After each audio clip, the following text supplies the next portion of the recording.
The TVWAN News is proudly brought to you by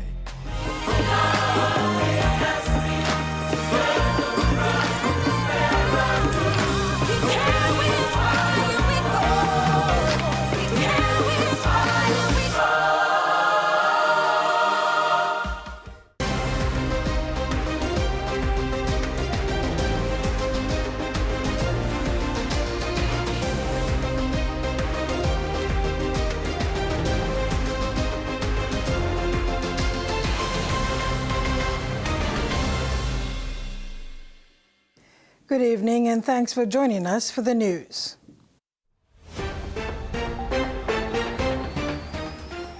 In tonight's news, incorporated land groups not serving its purpose, more teachers reveal discrepancies with salaries, and PMV operators warn not to charge extra fares. Incorporated land groups, or ILGs, will need to be done away with as it is not benefiting Papua New Guinea's rural landowners. Acting Prime Minister and Lands Minister John Rosso made this remark at the opening of the high-level seminar on customary land and human rights this morning at APEC House in Port Moresby. Incorporated Land Group, or ILG, refers to an organized customary group that is legally given recognition to their corporate nature under the ILG Act. The ILG is a legal mechanism that empowers customary groups to do business, hold, dispose, manage, and deal with land in their customary name. While the intent is noble, Acting Prime Minister and Lands Minister John Rosso said self-serving individuals, especially highly educated Papua New Guineans, are using the system to exploit their people in the village. Papua New Guinea is now at a point that we have to move beyond talking, move beyond theory, and move towards pilots and scales and drawing lessons from what can practically work, for us. We look at the ILG. When the concept of the ILG and the SABLs were brought in, before my time, it was a good motive, it was a good platform.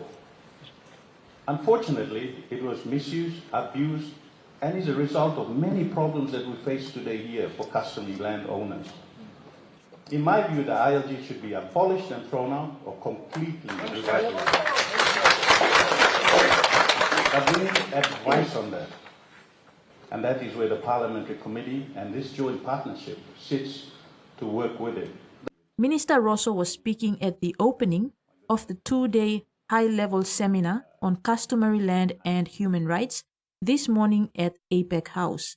In a room filled with mostly landowners from the nation's capital and central province, Minister Rosso said as the nation reflects on 50 years of independence, under the Reset at 50-50 agenda, the government is refocusing on reforms that are inclusive, transparent, and workable on the ground. He stressed that if a system is working, there is no need to introduce a reform. Minister Rosso expressed that the dialogue that will be held during the seminar will help shape stronger land governance frameworks for the next 50 years of nationhood. Kamala Guare, TVWAN News. Former secondary school teacher and now lecturer for Medang Teachers College flew in from Medang to the nation's capital to follow up on claims of underpayment by the Education Department over a 20-year period. Elizabeth Tapalia told this news team she traveled last Friday to finally lodge a claim over what she describes as a long-standing payroll error. Prior to becoming a lecturer, Elizabeth was a secondary school teacher but was paid as a primary school teacher for 20 years. It's been 5 years now since former teacher and now lecturer for Medang Teachers College, Elizabeth Tapilia, has been following up on this payment discrepancy. She finally flew to Port Moresby to formally lodge the claim